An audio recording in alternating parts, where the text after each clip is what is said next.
Dwarkanath. Also welcoming to this broadcast, Dr. Ashok Seth, Chairperson of the Fortis Escorts Heart Institute. Thank you so much for your time, sir. I want to begin by asking you, what do you make of these, these things that are being said 3 years after the vaccine was first rolled out, actually, that heart attacks in a particular district in Karnataka could be linked to the vaccine? The government today has said this is misinformation. I state very clearly that vaccines did not cause heart attacks at all.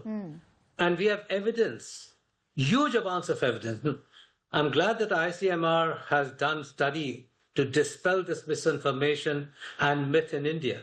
But there's studies from all across the world.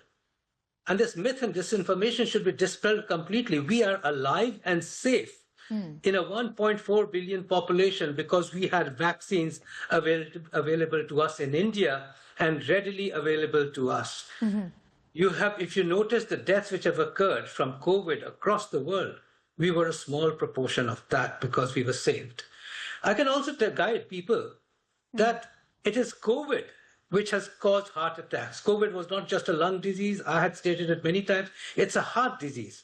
20% of those who had COVID died from heart attacks and cardiovascular disease symptoms, including clots in the lungs, clots in the arteries of the heart, arrhythmias, and weakening of heart muscles. 50% of those who had severe COVID died because of heart problems. And finally, I would also say, enough population-based studies show us that people who had COVID continued to have a risk of heart attack for up to 3 years and maybe 4 years later.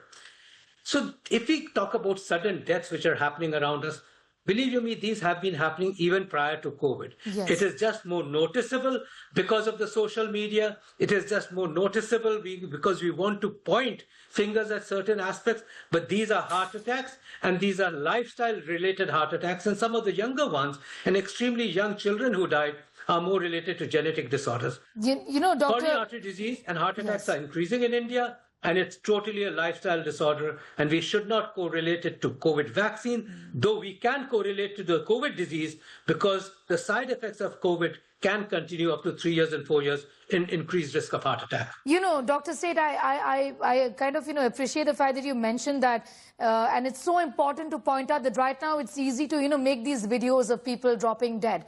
It's become easier.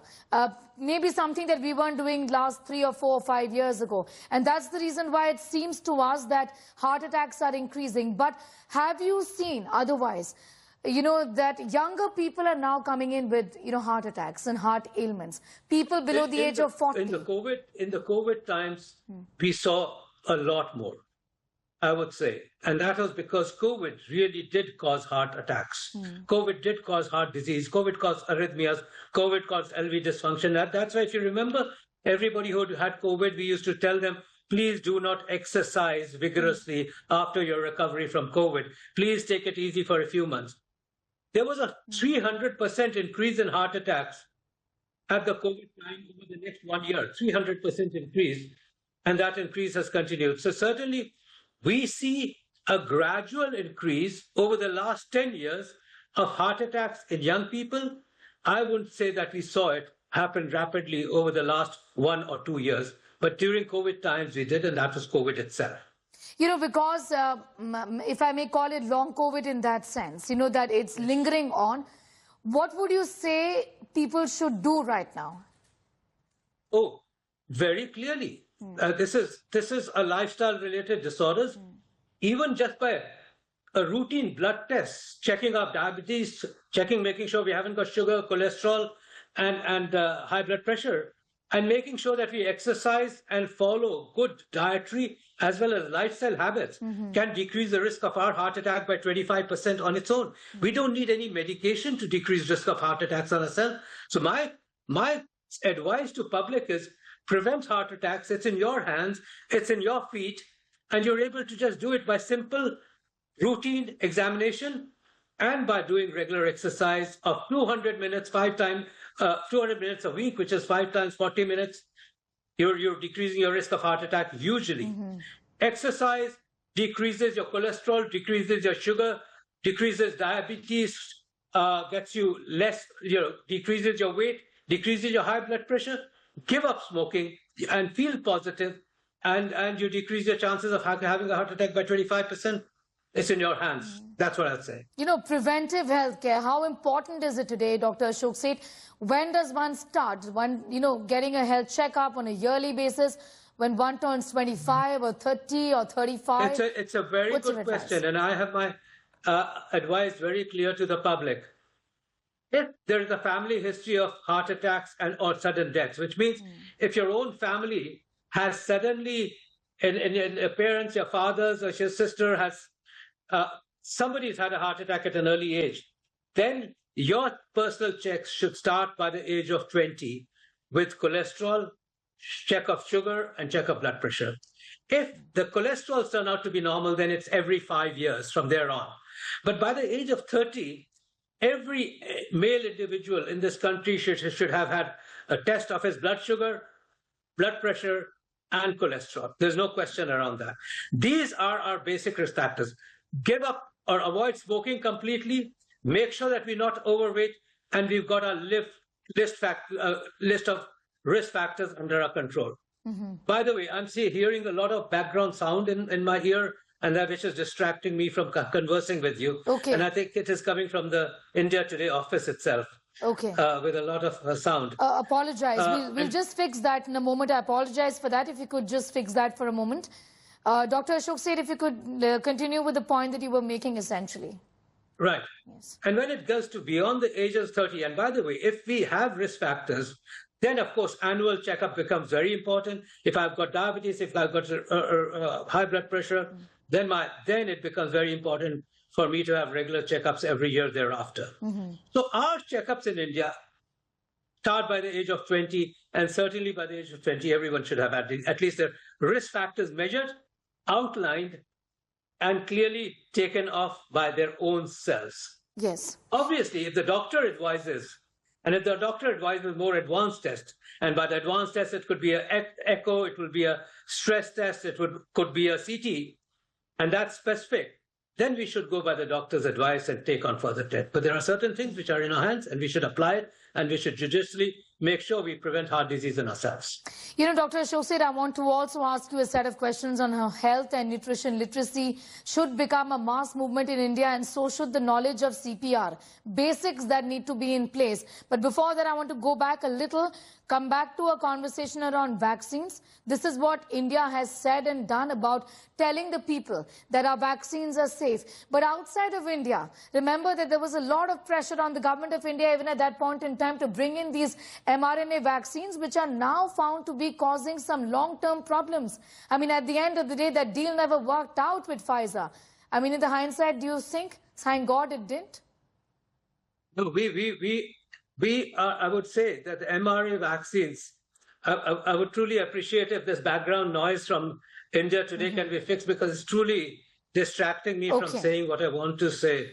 There's a conversation which Dr. is happening Ashok Seth, you please continue to be with us. I'll just come back to you in 2 minutes from now. Please don't go away, because we are telling our viewers, and while we fix your audio, we're telling our viewers about what the government of India has said essentially. Just to reiterate this for our viewers, essentially to drive home the point that there should be no vaccine hesitancy against, against vaccines in general, and also against COVID-19 vaccines.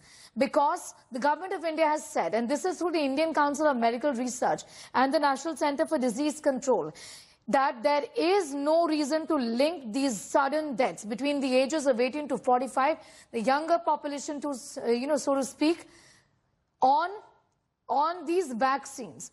Essentially, these are cases of heart attack, and also telling our viewers a little more about what has been seen over the last few years or so. I'm telling you about Delhi's PSRI hospital, which has reported, and this is anecdotal and the hospital's own data, 50% of heart attack patients were below the age of 40, something that Dr. Ashok also spoke about, post-COVID. Also, this is another set of data that is coming in from a hospital in Bengaluru, which shows 31% of heart attack and angioplasty procedures were done in men around the age of 40 or under. This is also another study that was done by a hospital in Bengaluru. Essentially, 300% increase is what Dr. Ashok Seth pointed at, that there was an increase in heart ailments in younger people who had severe COVID. Post-COVID thrombosis and COVID thrombosis. Many people, 20% of those who succumbed to COVID, is what Dr. Ashok Seth has reiterated, died of heart attacks. Essentially, they were COVID positive, but they succumbed, and the reason was COVID-19. All right, let's also tell you a little what this means for all of us, the younger population, for India's youth, below the age of 40, 45. Early screening, something that doctors have been emphasizing on. Just ask around you how many people are regularly checking their cholesterol, blood sugar, ECG, blood pressure. From the age of 25 to 30, something that should be done. Lifestyle modification, balanced diet, regular physical activity is something that we all need to look at. Reduce our smoking, processed foods, proper sleep, stress management, importantly, I believe, a silent killer. Awareness and education, recognize atypical symptoms, jaw, back aches essentially, and also fatigue. Learn CPR, something that I wish Dr. Seth to in fact throw some light on. Early access to emergency care, should that not be made mandatory in schools? Of course, research and policy, which is multi-center studies, public health initiatives done in this direction. Dr. Ashok Seth is back with us. I hope you can hear me loud and clear, and just hear me, Dr. Seth, and no one else. I want to ask you. Thank you. Thank you. I can now. Right. I want to ask you, and we were discussing the mRNA vaccines, and Pfizer is in litigation in the United States of America. We know that there have been several concerns and lawsuits saying that these vaccines have actually done more harm than anything else. That's not the case of in our vaccines, isn't it? Absolutely. In fact, in a way, I'm happy that those vaccines did not come into the country, and that we had our indigenous science, indigenous vaccine. And I was, as a doctor, as a healthcare worker, I was one of the first to get them, and I made sure I would be the first one to get them, because I knew that I had to fight the COVID and serve the patients with COVID day after day after day. I felt so protected with our own vaccines. So in a way, it really made sure that our vaccines could get to our population in the fastest possible manner. And believe you me, we were able, because of our policymakers, because of our political leadership, and because of our scientists and healthcare workers, that we were able to vaccinate a whole Australia in a single day in our country. Can you believe the achievements of our own country? So no, we are very proud. And I think we were also safe with our own vaccines. And then, of course, came in our own research and science. So I think we did a great job. Right. Let's put this vaccination absolutely out of the window. We are alive because we had our vaccines. We would have been dead without them. And I think this misinformation, I can't believe this misinformation seems to continue, but I guess it takes a more political overtones than truly anything else. And I think, therefore, perhaps this controversy will continue to be misinformed public repeatedly over a period of time, and we shouldn't have been really discussing this anymore. All right. And coming to this, I think you raised a very important point about basic CPR. It is so unfortunate that we see visuals and videos being shot of someone collapsing in a hotel lobby, or somebody collapsing after heavy weightlifting and dying. And what is being done? A video being shot of it, which gets circulated. These are unfortunate visuals, because I feel so frustrated that the person who was taking the video should have actually been able to resuscitate that patient, the person who died. And rather than taking a video, we can save lives. Saving a life of a collapsed person in front of us is our own hands. Yes. And that is why this basic CPR, which you raised, is so important. Basic CPR or basic life support can be learned very easily. It can be even learned through YouTube. Just looking at the YouTube, there's such lovely videos around it that we can save lives. And by the way, every heart patient's relative, every relative of every heart patient should know basic CPR, because that relative can actually collapse at home and have a cardiac arrest. And we would then be our only persons in our home to be able to save and give life to that patient back. Cardiac arrest means a person is dead. A person is dead unless revived in the next few minutes. And therefore, it's not something you go to a hospital and say, I want a revival now. It's dead patient, it will revive. And therefore, we can revive patients. those people could have been revived by the one even who was taking the video. Well, absolutely. So remember, learn basic CPR. It may not just save your own relatives' lives. You would be able to save many lives of those collapsing either in a lobby, in a mall, even at an airport, absolutely. in any places. And it's our responsibility as a nation to be able to do that. Individual as able to help somebody who collapses. Let Dr. them not Ashok die. Seth, I'm so glad you stressed so much on that point, that you've been making about CPR. A basic life skill, I would say, that we all should in fact learn and pledge to learn, given that these cases are increasing and there is so much we can do by just doing CPR and doing it right. You learn it right, you do it, you can save life. It's an important message that you send out. Also debunking all the myths and wrong information around the COVID-19 vaccine. It is safe, it was safe, and it's not what is leading to these heart attacks is what Dr. Ashok Seth is stressing upon. Appreciate your time here, sir. Thank you. Thank you so much. Let's move on.